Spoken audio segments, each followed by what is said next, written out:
Hello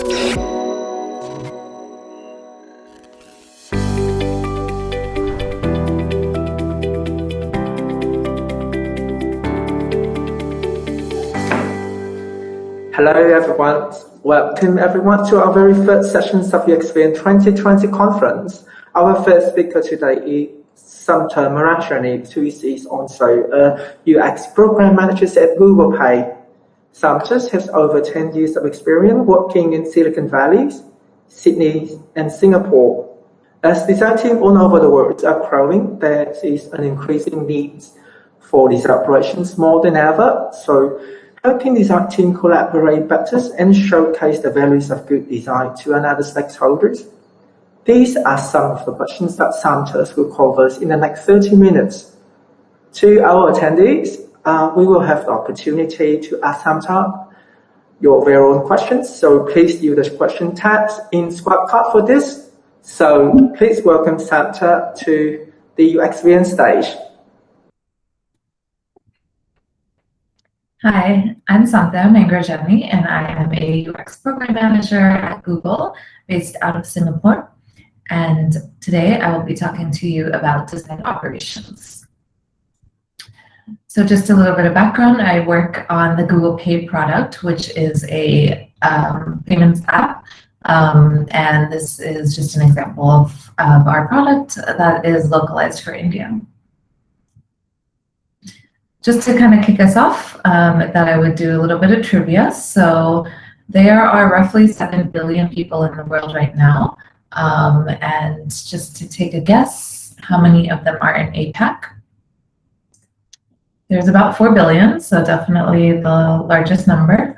And thinking through kind of what percentage of GDP does APAC have in the world, also the largest, so around 40%.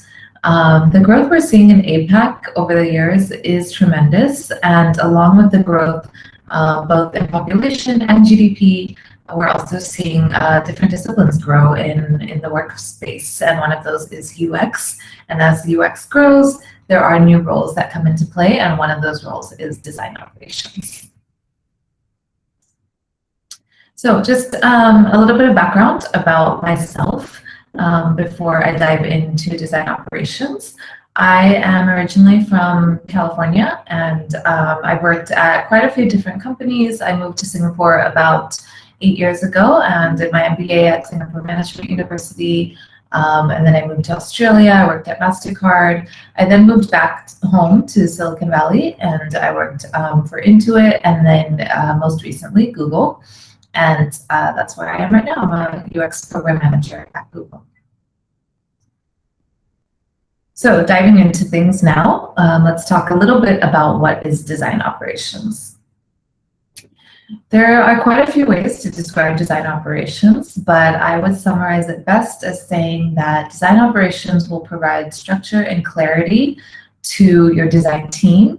It will help you define clear roles, clear plans, and clear goals to create an effective design team. The design operations team itself will help define the design process within your org.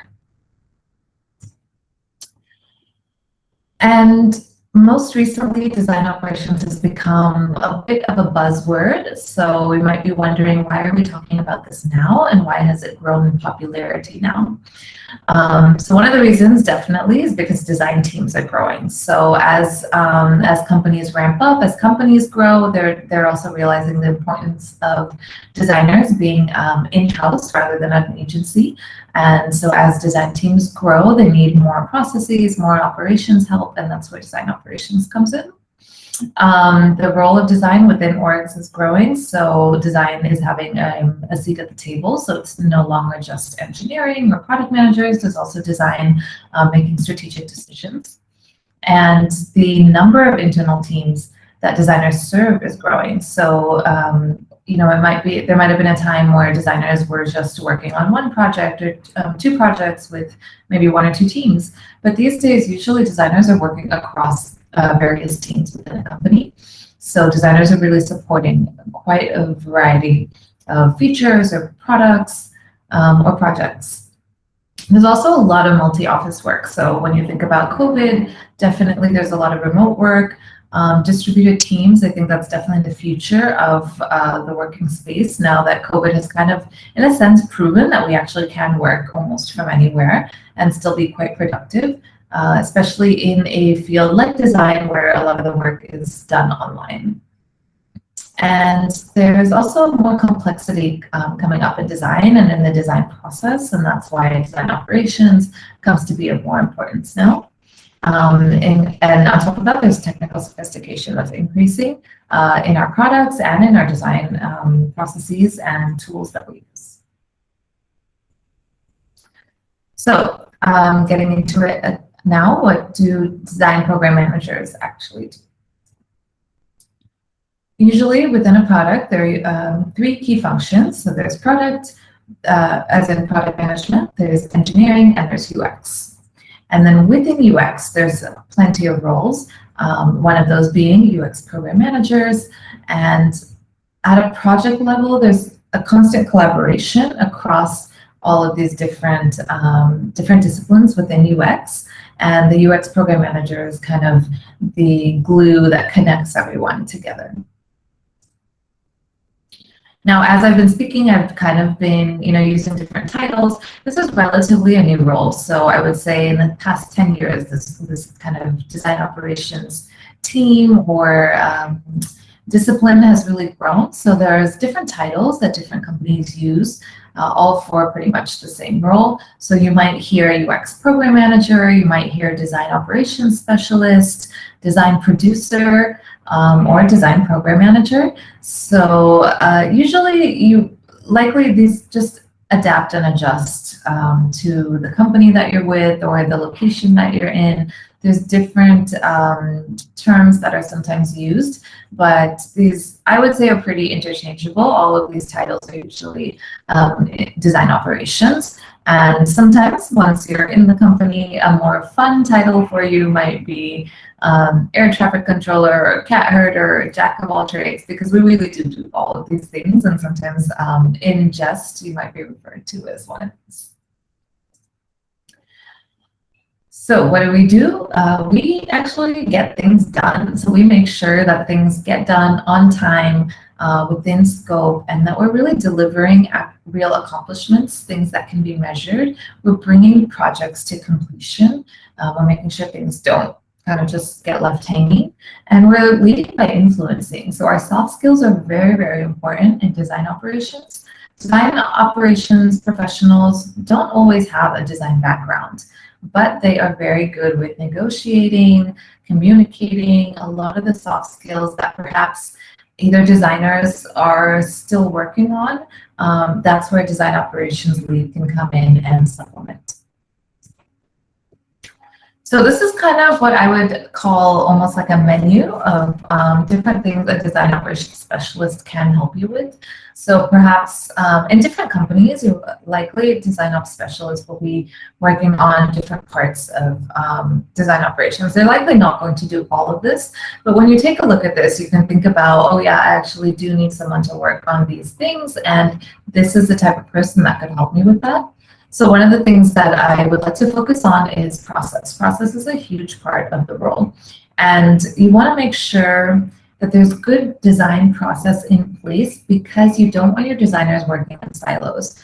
You are looking for efficiency in your design process. You want to be able to accomplish, you want to be able to complete projects. You need efficiency to do that, and you want to complete them with high quality. So it's important that designers are sharing the same tools, templates, and workflow, just so that everything moves very seamlessly and smoothly. You really want to make sure designers have time to design and are not searching for files or not, trying to figure out a naming convention. You want someone who's taking care of all of that, all the operations, so that your designers can actually sit down and design. So things like a clear naming structure for files and folders, things like that will just end up saving so much time in the long run. So sometimes setting those things up is a little bit painful, but a design operations manager could definitely help you with that, and they would be great at that. And that's one of the things off this menu that I would suggest you could have a design ops manager do. As the menu continues, there's more. There's quite a few things around connection, and again, going back to the soft skills, all the relationship building. One of the things I wanted to mention here was onboarding. I think onboarding sometimes is seen as, the first couple days of a new hire, or even the first couple weeks of a new hire, but you don't really know the value of that onboarding. And actually the onboarding has a very long-term value. So if a new team member gets up to speed quickly, and if you have a safe place to ask questions, as in to the design program manager, then it really speeds up their ability to add value. And it really provides a positive impact on teams, because the new hire is able to hit the ground running and quickly contribute, rather than just, read documents and try to get up to speed on a kind of with a bit of trepidation, because they won't really know what they're doing and they won't really know who to talk to. But a UX program manager can be that person for them. They can tell them who they need to talk to, who they should connect with, what some of the product challenges are, who the team members are, what their roles are, how the team is organized, how the department is organized. All of this, one, gets the person up to speed very quickly, but even more importantly, I think it really makes them feel welcome. It makes them feel like the team is prepared for them, and now they have all the tools and resources they need right off the bat to really contribute. Because I think as a new hire, one of the hardest things is to come in and to not really feel like you're providing much value. And you don't want a new hire to feel that way until they're ramped up, which could sometimes take 3 months. You want them to feel like they can provide value right away, so they feel accomplished, they feel happy, and you really end up retaining great talent. So hopefully by now you've started to think a little bit about, does my company need design operations? Let's dive into that. So there are obviously, 3 general types of companies. There's startups, mid-size, and large companies. Now I think design operations really is a mindset within your team. So whether you actually have a design ops team or a design program manager, no matter how big your company is, having a design ops mindset really creates efficiencies for the long run, and it generates more consistent work. As you scale, as your company scales, it does get harder for new team members to implicitly understand complex team landscapes, especially across different roles, different sites, and now with remote working. So as a company grows, the role of design within the org grows, the number of internal teams that designers are supporting grows, and multi-office work grows. So that's when you really need to start thinking about, how do we streamline processes? How do we make sure that designers are not designing in silos, like I spoke about before? Who's the right person to help think through all of this? It's a design program manager. Now you might also be wondering, doesn't a design lead do some of this? And that's true. I think there is a lot of overlap between a UX program manager and a UX lead, but there's certain areas that a UX program manager can really take over in a sense, and that leads the UX lead to work on different areas of design. So for example, I would say a UX program manager is really good at planning and executing, and a UX lead is great at looking into design strategy and design direction. They provide a lot of design critique to the team. The UX program manager is working across teams. They're working across the design team, across cross-functional, whether that's Eng, PM, marketing. And then the UX lead is actually working up. So they're communicating upwards to managers such as VPs and directors. So the UXPGM kind of handles things on the ground, and the UX lead takes things further.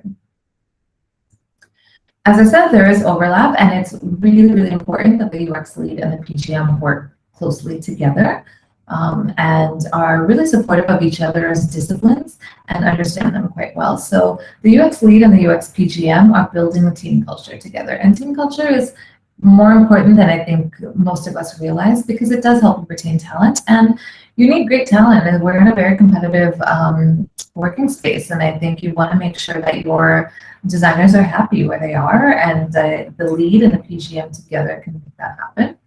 So the lead is really working on strategizing, having a design vision, and the PGM is executing on that vision. I wanted to give a couple examples actually of what exactly a UXPGM could perhaps do. So one of the examples is around transparent communication. So for example, there's a large org that is going through a reorg. And that's obviously going to cause some trepidation within the team. And we need to make sure we communicate that clearly and anticipate any risks. So the solution a PGM could come up with, for example, would be how to facilitate the communication across the teams, across the departments, and the locations, because a lot of times you don't want communications to leak across different locations due to different time zones and things of that sort. So a UXPGM could help you think through those. And the benefit you get from that is that you're really building trust in your team, because you're making sure that you are transparent with your communications. And the reorg, you're there for your team. You understand a reorg is a tough time, and you want to make sure that communication is flowing so that the team feels like you're being honest and trustworthy with them. Another example, as I mentioned earlier, a big part of a UXPGM's role is processes and standardizing processes. So let's say a request that a UXPGM could get is, how are we going to keep track of all our UXR reports and all our insights so that all the research insights, all those valuable insights from the research actually make it into our product? A solution that a PGM could work on is coming up with a process for how the UXR insights from the reports actually go into the product. So through collaboration with UXD, there would actually be tracking of each insight. So when a UX research report is complete, the researcher would then log the insights into a system. It would get assigned to the designer. The designer would then discuss it with the researcher, and then discuss it with the engineer and the product manager, and see how it can actually be implemented into the product. So we're actually making sure that the research that we're doing is valuable and impactful. So just to give you a little bit of an idea of a day in the life of a UXPGM, in case any of you are actually interested in becoming one, this is a little bit of an overview, like a bird's eye view into what a day in the life looks like. 10% of the time goes into planning. And I only say 10% because I think as a UXPGM, planning comes to you, or should come to you, quite naturally. So I wouldn't say I really need to set aside time for planning. I think it's just a part of my full day, and it comes very naturally. But in the beginning of the day, there is a little bit of planning that I do. There are countless things to get done, and the team needs to prioritize. So how can I help them prioritize? So in the beginning of the day or the beginning of the week, I think through what are the important things happening this week. I want to make sure that the team has it at their fingertips. Which reviews are happening, which sprints are happening this week, which leadership meetings are happening, where they need to be. And they need to have a full idea of what this week looks like, and then they need to also be able to make the decision of where they should prioritize their time, where they might need some heads down time, things like that. And I not only plan my calendar, but I help them with theirs if there's any need for that. 90% of the time really goes into the reviews, orchestrating all of these reviews, setting up what's the right cadence. You don't want designers to be in too many meetings. You don't want them having to get feedback every day or two. You want to give them the time to really be creative, to design, have that trust in them. And then when you are having reviews, you also need to make sure that all the right people are in the room. You want to make sure the right level of leadership is there. If it's too high, designers might feel a little worried about presenting. If the right people are not in the room, they might not get the right feedback, and then they're working on something that might be in the wrong direction. They may have to do rework later. Having the right people in the room is very important, and that includes having research and content in the room. You also need to think through offline reviews, because again, are all these meetings important? As a UXPGM, you have great visibility into what really requires a review with leadership, or what can possibly be done over email or asynchronously, so it saves everyone some time. And then also, what stage do you want things to be reviewed at? So as a UXPGM, you have these discussions with leadership. What stage do you want to see designs at the 20% stage, again at the 50%, or you're good to let them go and then You want to see it again at the 80% stage. So these are conversations you have with leadership, and then you decide the cadence of the reviews, and then make sure that, one, that they're happening, but then also what the action items are, and following through on the action items, following up on them, making sure that designers are actually taking the feedback that was given and then implementing it. 30% of the time, I would say, goes into building some tools, automated scripts, creating dashboards, really trying to reduce overhead by using technology. And I wouldn't say you really need to have a technical background. I think there's usually people at the company you're working at that can help you out with that. So I have some technical program managers that I work with, and they help me come up with scripts that track UX bugs, which is very important, so that we have good design quality. And and then another really important thing when it comes to tools and dashboards are newsletters. So it's really nice to communicate out the work that design is doing. However, that's a very heavy lift to put together a newsletter, let's say every month. You're really asking designers to sit there and put things in and whatnot, and it takes away time from designing. So thinking through, for example, how can you make newsletters a more lightweight way to communicate? How can you automate that? Really, there's so many different ways to iterate on some of the work that's already happening to make it more efficient, and that's what my chunk of time is spent on. And then the majority of the time is actually collaborating with others, which is why I said soft skills are very, very important in this role. So I would say this is absolutely the most crucial part of the role. You are constantly going to be troubleshooting problems, using your negotiation skills and empathy. This role requires a lot of empathy because you'll probably be in a kind of a push and pull. Designers will be feeling like they want more time, they want to perfect their designs, but at the other end of things, we have to meet deadlines, and there's reasons behind this. And so there's a lot of negotiation that happens. And then translating between people, translating between a designer and an engineer, it takes a certain level of empathy to be able to do that. You're also going to be working on fostering talent. So you'll probably be collaborating with the UX lead on this, but you want to make sure that your design team doesn't feel stagnated, and you want to make sure that they're still growing in their professional career and with their skills, bolstering areas to improve their individual growth and performance. So as a UXPGM, you can work with the managers to understand which trainings or experiences would be most impactful in rounding out the team. And then also working on team culture. How can you make the team feel more cohesive? How can you make people feel included, and making sure that there is more impactful programs like mentorship programs or specific skill building, how designers can feel like work is definitely, there's an output involved, but there's also some input, that they're also getting something intrinsically from their roles.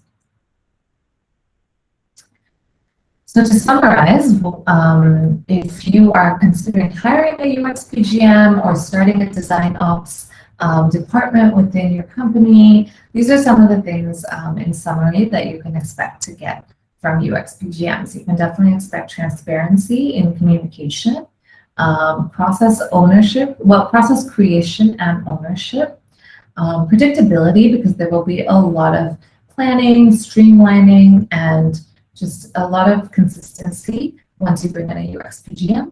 And then partnership. I think UXPGMs are great partners for UX leads, really someone to kind of bounce ideas off of, and then to help execute a lot of the visions. So they say good program managers are masters of logistics, and great program managers are masters of relationships. Okay, thank you, Samta. That's just really something. Because yesterday I just had the same talk with my colleague about exactly the same things. And I think your talk is really clear things up for us. So I think your talk is really helpful for many of us here. Glad to hear that. Yeah. So one of the questions, how do you know when organizations need design ops, and how do you convince the companies that they need a UX program manager? Yeah, I think It's hard to know exactly. There's no boundary that says, okay, now you need design operations. But I think if you were to go back through my slides and actually look at that menu that I had, take a look through that and really think about which of these things do we need in our company? Do we need someone to work on in our company? And then use those as talking points when you're trying to resource for this role. So use those. We need someone to work on process, we need someone to work on communication. These are gaps that we have in our company right now, and these are the gaps that a UXPGM can fill for us. Oh, great. Another question is, would you really need a very strong record of UX leadership roles to become a UX program manager? No, I don't think so at all. I think I mentioned this earlier in the talk too, that I actually don't have a UX background at all. I've learned everything on the job. But at the same time, I would not be a UX lead. I would not sit and critique someone's design because, again, I don't have a UX background. However, if you are a UX lead and trying to become a UX PGM, I think that's great. That's rare, but I think that's great experience that you would bring to the role. I think the couple things that you do need to be a UX PGM, really good organizational skills, high empathy and relationship skills, and project management. I think that's one that if you really want to get into this and you feel I might not have the right skill set, I would consider a project management course or degree wherever you are in your career. Okay. What do you think, but then how do you start your UX career, and in what sense that you know that you are really moving into a new area of UX path? Yeah, my UX career, I fell into it a little bit, to be honest. So I was a digital project manager earlier. And because as a digital project manager, I was working on websites. And I was working on websites with designers. And that's when actually this role did not exist, but the company and the manager for designers, the UX lead, he noticed that his designers really liked having a project manager that they could work with. But my time was really focused on marketing and digital program management. So he was thinking, okay, what if we could have someone like that, but on the design team? So that's where actually the designers started asking, could we have her on our team instead? And so a lot of times actually in your companies, if you can get the designers to ask for this role, that's also a great way to get this resource and this headcount, is to really show the need and show that your designers really need this role. Okay. Then what do you think about what is the structures of the teams at Google Pay like? And say, if you're working on something like Google Pay, then do designers get embedded into project teams, or do projects get assigned to UX teams? And also, as your roles as UX program managers, is that the project managers, or is that is that UX program managers is also a kind of project managers for a design team that working on a specific project?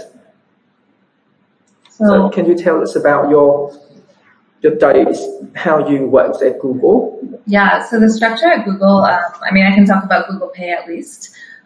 So for Google Pay, we do have the UX and product orgs, and for UX, we have a UX lead, we have a UX PGM, and then we have all the disciplines under, such as content, research, interaction, visual.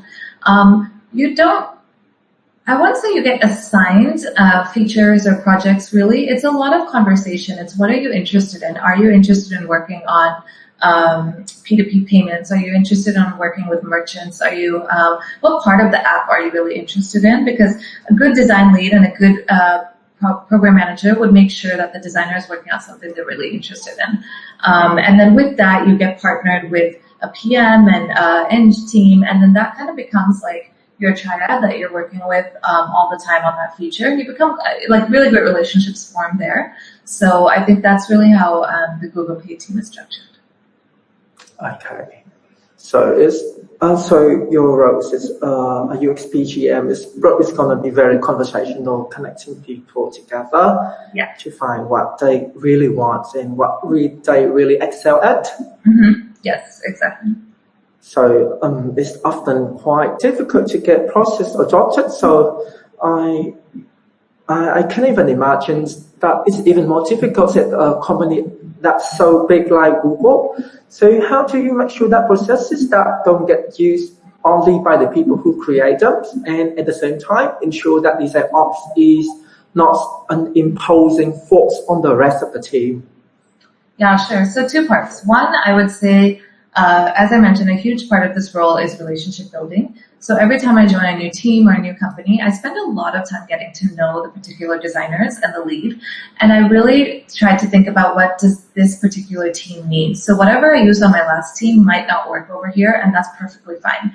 But this role, you really need to adapt it to what the team needs. So you don't want to introduce processes they don't need. You need to find the gaps. What do they need? And that's where you introduce a process. And then they'll be very thankful for it.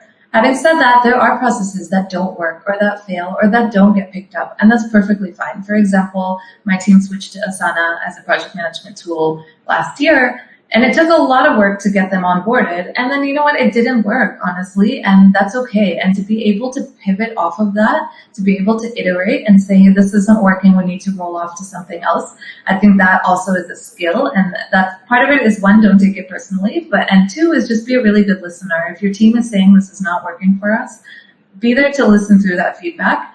Don't force something that's not working.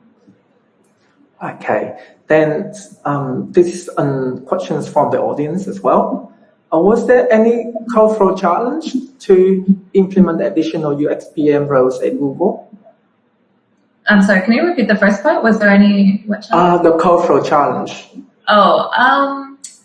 I would say at Google, this is not a new role. So I think this was a well-accepted role that joined the team. It was new to the Google Pay team and new to Singapore. I'm the only UXPGM. However, it was not a new role, and the designers were experienced in working with this role, maybe at other companies. At my previous company, this was a new role, so there was a bit of a challenge. And even now, to be honest, even a lot of my slides and whatnot are from when we talk about our role to engineers and to PMs and explain what the role is and the value of the role. So you also do have to be very good, one, with relationships, but also at communicating what your own role is and the value that you bring. Okay, that is something quite, I think I can imagine it's the life with a PGM is like. Yeah. What is the scope of the roadmap you mentioned? Is that the UX specific roadmap, or is that the same product roadmap? Is there any difference between them? Is that the same as Eng, do you mean, or? The difference between the UX, like UX roadmaps or product roadmaps? Yeah. There can be. So usually we will try to collaborate with PMs in the beginning of the quarter or beginning of the year and come up with our roadmaps and what features we're going to be bringing. However, there will also be some additional things that perhaps UX is going to do this year. So generally the roadmaps are collaborative and they should be the same as PMs, but there might be some UX work and UX excellence work that we as a UX team want to do, and that's where the UX lead really thinks about the vision, not just for the product, but for the UX team. Okay, so this is, as you said before, you said from a UX lead to an UX PGM is a very rare thing, right? Yeah, yes. But if you really, for example, if I want to transition into UX PGM, so how do I do it? Yeah, I would say it's rare only because I haven't heard of it, but I don't think it's impossible. I think it's actually probably an easier transition because you have that UX background. So I think you would be, I think people would be quite interested in you if you wanted to go from a UX lead to a UX PGM. I would focus on gaining some project management skills. Usually with UX leads, I find they're very creative, they're great UX thinkers, but maybe their organization and their project management is not really up to par. So I think that's where I would focus, is make sure you get in some project management skills or examples of your work, working on timelines, roadmaps, Gantt charts, whatever it may be. Okay, so what do you think about the metrics for the success of design operation? Yeah, this is a very hard one because it is a supporting role. So it's very hard to, a designer can say, my design went out, these were the metrics, But for me, it's very hard to say how much time did I save a designer, right? So you really, when you are taking on a project, you have to think about what are the metrics here, and am I going to be measured on those? So a lot of times we do a lot of surveys, and a lot of, hey, did you like this tool? How much time do you think it saved you? Things like that, you can come up with some metrics. Also just, we do a lot of, as I said, like dashboards and whatnot. So those dashboards can help show you like bug tracking, how much time did that save, or how much UX excellence did you bring to the team by having all of this. So yeah, it's definitely something I would say at the beginning of a project, think about what metric you're going to use to measure your contribution. Okay. So another very specific questions that our audience that just asked is, what are the common tools that you build used to automate the UX program management, or is it the same as project management? I think it's very similar to project management. The one thing I'll say is every company is different, and even at Google, possibly because Google is so big, there is no one tool. Actually, when you join, it's kind of overwhelming because you're like, oh my God, everybody's using a different tool and everybody's using a different form of the tool. And so it's very similar to project management. I would say if you know tools like that, I think that's perfectly fine. Anything like Asana, Workflow, these work great. And Gantt charts and whatnot. So also the company that you join probably might have something. For example, we use an internal bug tool because then it works great for engineers because they're already on that tool. So also think about what tools your cross-functional partners are comfortable using. Okay, thank you. For the one last question before we end, because you have mentioned about being UX PGM is all about conversations, reaching people, talking to people, getting to know what they want. So the audience wants to ask is, how do you ensure design is not further siloed as a team in speculation scale? Sorry, can you repeat the last part? It's not further siloed. It's not further silos at the teams in specialization scale. Oh, I see. I think that it's okay. Actually, I think it's okay for it to be siloed. I think it's very important because then people realize the importance of design. A lot of times what we see happen is a product manager will just come up with some mocks on their own. And you know what? You want them to realize like those are not actually good mocks and we actually want you to work with us. But you need to show them that value that you bring, right? Rather than them opening up Figma. So I think it's perfectly fine that it's specialized, and that you should be proud of the value that you bring to the table, and that, you know, that's how design has a seat at the table, and quite a large seat at the table, actually. So it's not something, I know a lot of times people think, oh, anyone can move a button around or can change the color of a button, but it's really thinking about what does that mean for the user, and what's the journey of that throughout either the app or the site or whatever you're working on. Okay, thank you, Samta. So to our audience, so that's it for Samta. Thank you for your insightful talk. I think a lot of us here could figure out something to work with our organizations about all the mess that our design team has become. And I'm pretty glad that I could hear your talk. Nice. Thank you for having me. Yeah. Take care. Bye. Bye.